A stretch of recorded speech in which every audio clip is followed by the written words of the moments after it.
All right, what's going on, everyone? So we're going to take a look today at some updates around the ongoing war in Israel.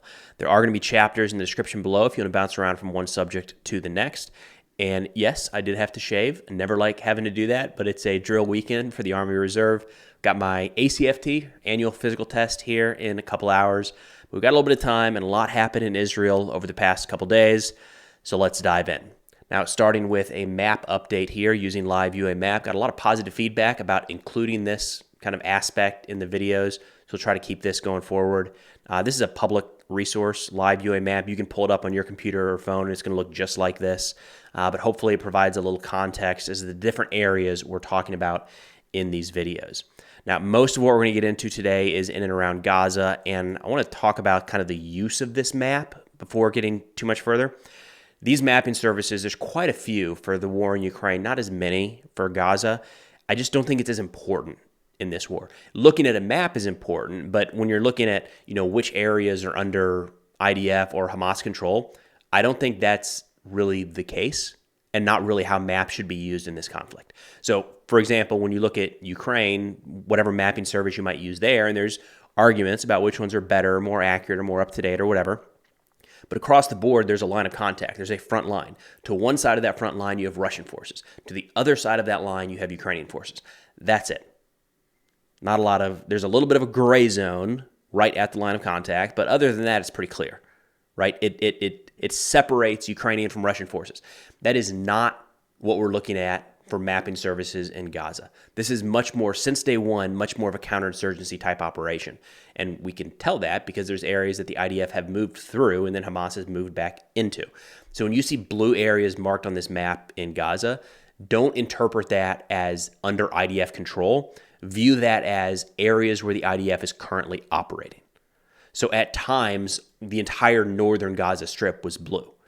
I don't know that I would have ever said that it was entirely under the control of the IDF, just that they had forces all throughout that area. And Jabalia up here to the north is a good example right now. There are IDF forces here. I think it's probably safe to say, if this map is fully accurate, that once they move outside of this blue area, they're likely, more than likely, to come into contact with Hamas elements. But it doesn't mean that the area that's not blue is controlled by Hamas, not by a long shot. And it doesn't mean that the area in blue is fully controlled by the IDF. Right? There are IDF elements inside of these blue areas still regularly coming under attack by Hamas elements. So again, I do think it's important to look at maps. I wouldn't pay as much attention to the areas in blue. Outside of that is where the IDF currently is. So looking at some battlefield updates here, I'm going to pull primarily from IDF sources. Now, there's two main places you can get battlefield updates from related to this war. One is from Hamas in terms of first-person sources. You've got Hamas and you've got the IDF, of course, right? The Hamas statements tend to be very vague, general, and not very detailed. So they are putting out a lot, and we've seen a significant uptick in Hamas claimed attacks against Israeli forces in the past couple days, especially the last couple weeks. But it's things like, we carried out an attack against an Israeli tank and caused casualties. We detonated a house with 15 Israeli soldiers inside in Jabalia. It's very limited in the amount of information. Often you'll see some overlap between the Hamas statements and the IDF statements. However, the IDF statements go into much more detail. And I think if we're trying to get a better understanding of how the battles are shaping out on the ground, it helps to kind of base that off of the IDF, if that makes sense. Just because there's more information there, we have less gaps we have to fill in. So looking at some of these IDF statements over the past couple days, they said amid the operation in Jabalia, which is up here in the northern portion of the strip, they say the IDF fighter jets and drones struck weapons depots and killed several gunmen who had launched mortars in the area. We are seeing a lot of mortar videos coming out of Hamas right now. Everything, but a lot of mortar videos, more than we have in quite a while. It's worth noting, in those Hamas videos, we're seeing small arms attacks, IED attacks, detonating houses and tunnels. We're seeing mortar attacks inside of the Gaza Strip, and then quite a few rocket attacks being carried out from inside of Gaza to targets inside of Israel. The IDF says that over the past day, the Air Force hit more than 60 targets across Gaza, including buildings used by terror groups, weapons depots, anti-tank launch points, other infrastructure, as well as gunmen. They say recent fighting in Gaza's Jabalia area, again staying up here in the north, is being described by some officers as some of the most intense that they have so far seen in this war. They say just the amount of RPGs and IEDs being used against Israeli forces is some of the most significant they've seen since they first moved into Gaza months ago. Now, the Israeli 7th Armored Brigade is one of the elements that has moved into Jabalia. This is an area that the IDF had largely previously cleared, but there are still some areas of Jabalia that they did not operate in a few months ago. Now, they're saying that the current Israeli operation is focused on areas inside the Jabalia camp up here on the northeastern side of Jabalia, and this is one of those locations. Again, during previous operations, there were a lot of IDF forces throughout Jabalia and throughout northern Gaza, but they didn't necessarily clear every single compound. It sounds like the IDF is getting into some of those areas now that they didn't previously operate in, and in turn are finding a lot more weapons and a lot more Hamas militants. IDF says that they've killed more than 200 gunmen in the Jabalia area, and they estimate that the actual number might be quite a bit higher. They are, again, some of the sources coming out of Israel are describing this fighting as the most intense and most violent that they have so far seen in this war. And there's a couple different things they're pointing to. One, a significant amount of tunnels that have yet to be uncovered in the Jabalia area, where Hamas militants are moving between locations outside of the view of any sort of Israeli element or reconnaissance overhead, popping up, striking the IDF, and moving back underground.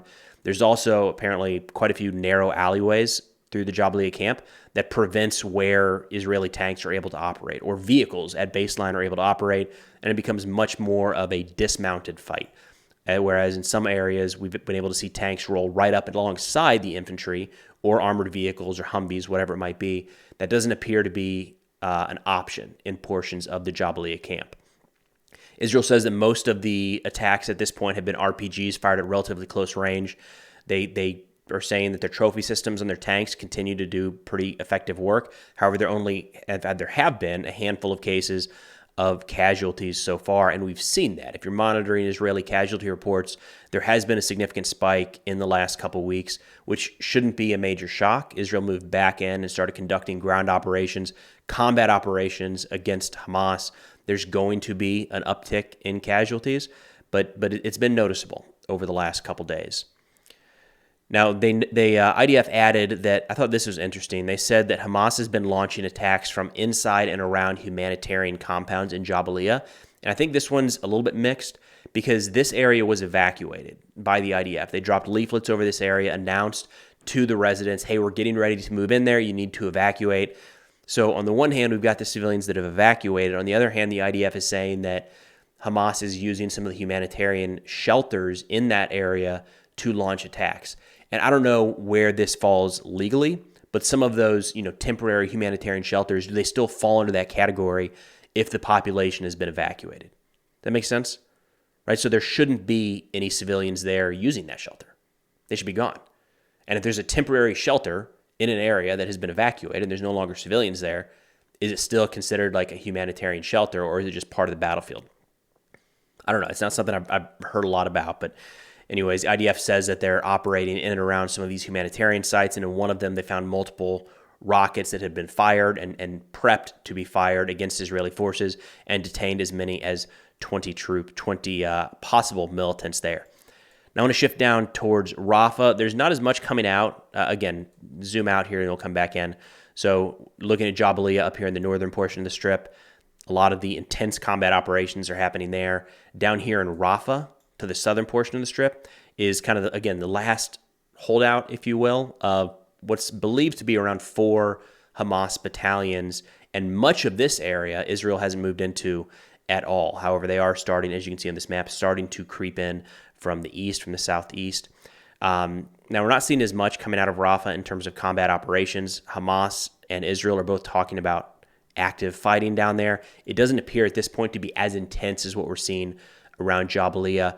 But one interesting note came out yesterday at the ICJ, from the International Court of Justice, where South Africa has accused Israel of committing a genocide in Gaza. There was a new hearing opened where they were asking Israel to stop the assault on Rafah.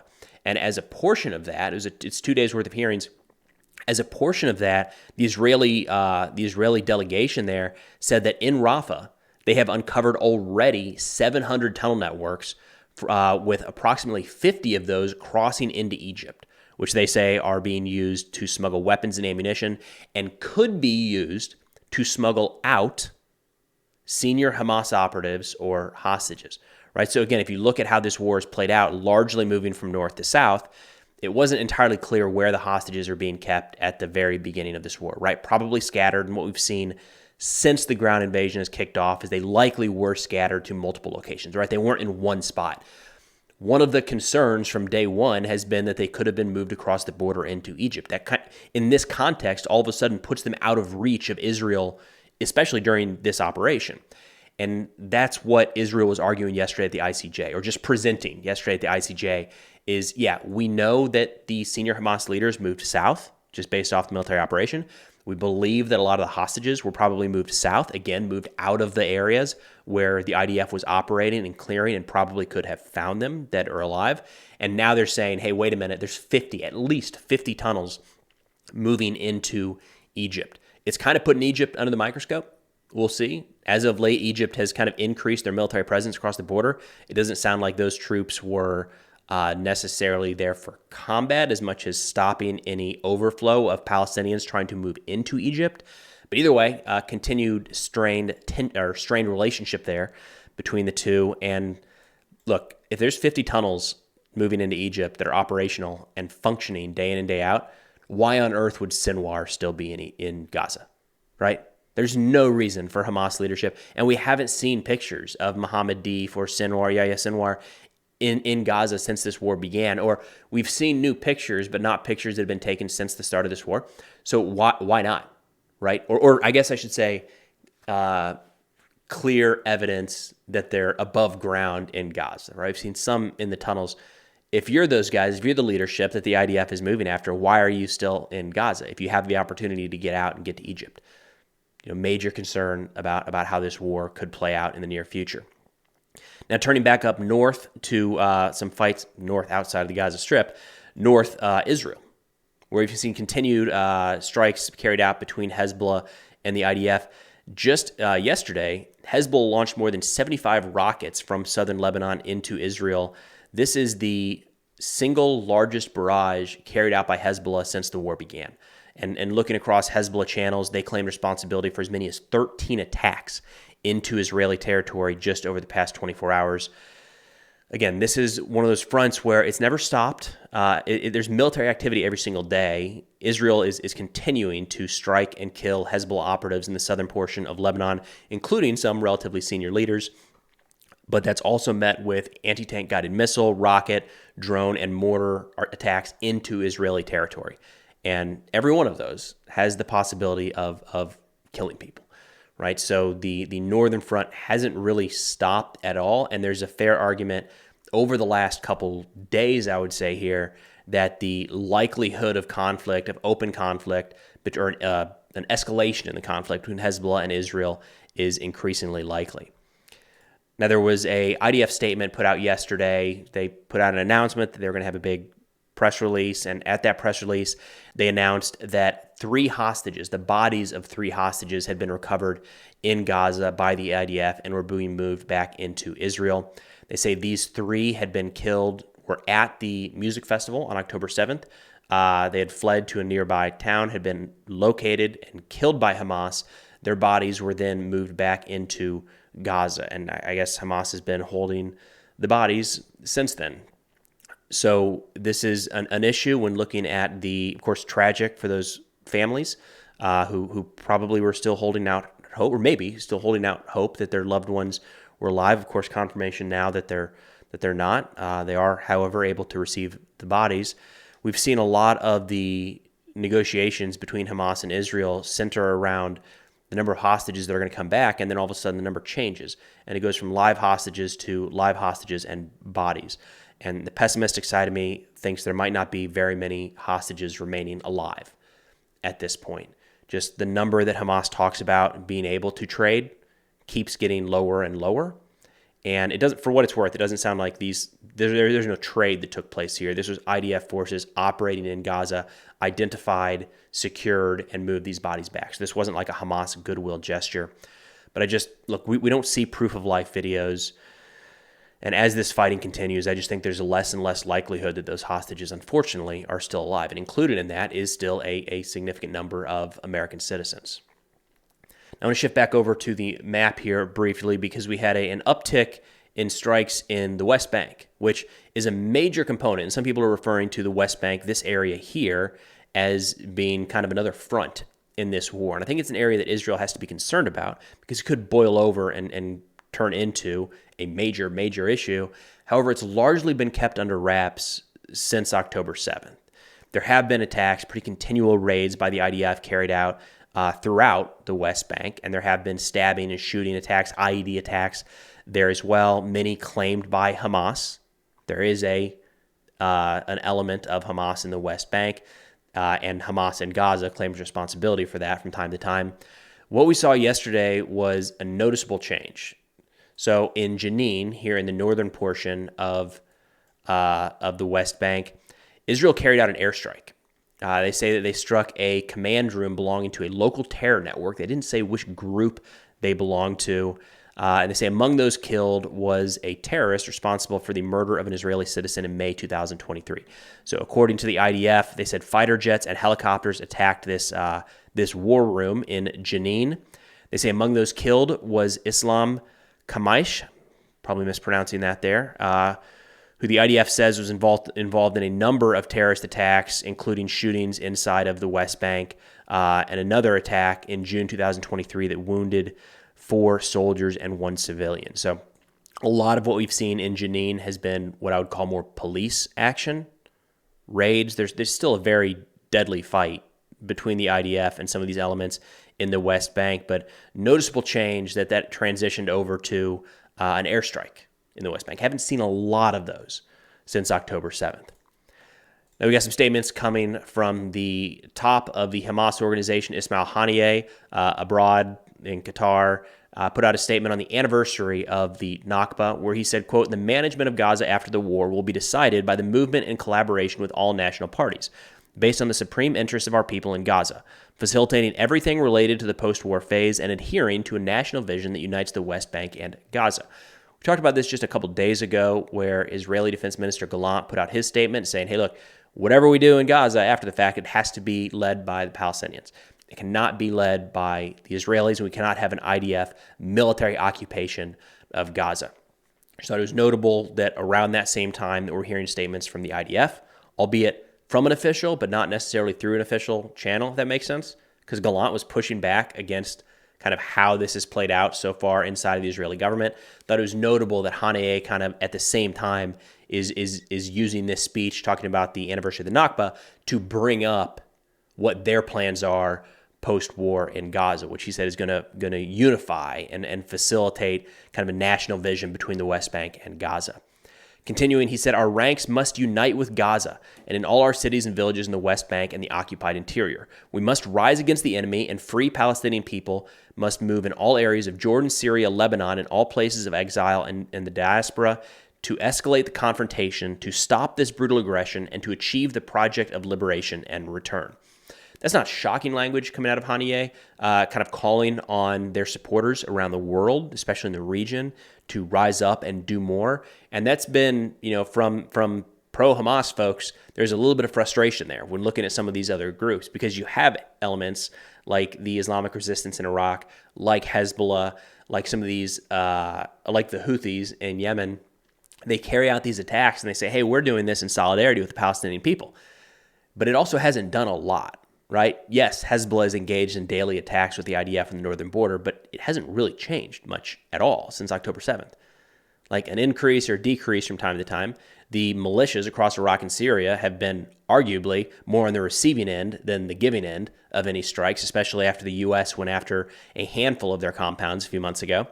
And Israel is regularly carrying out strikes in Syria against some of these organizations, as well as IRGC-affiliated locations. So if you're Hamas, you're looking at this saying, hey, all of our buddies out there are saying the right thing, but their actions aren't really doing much. And there's been some frustration, and it feels like Haniyeh is hitting on that a little bit, calling on all these groups like, hey, we got to keep going. We need you guys to do more.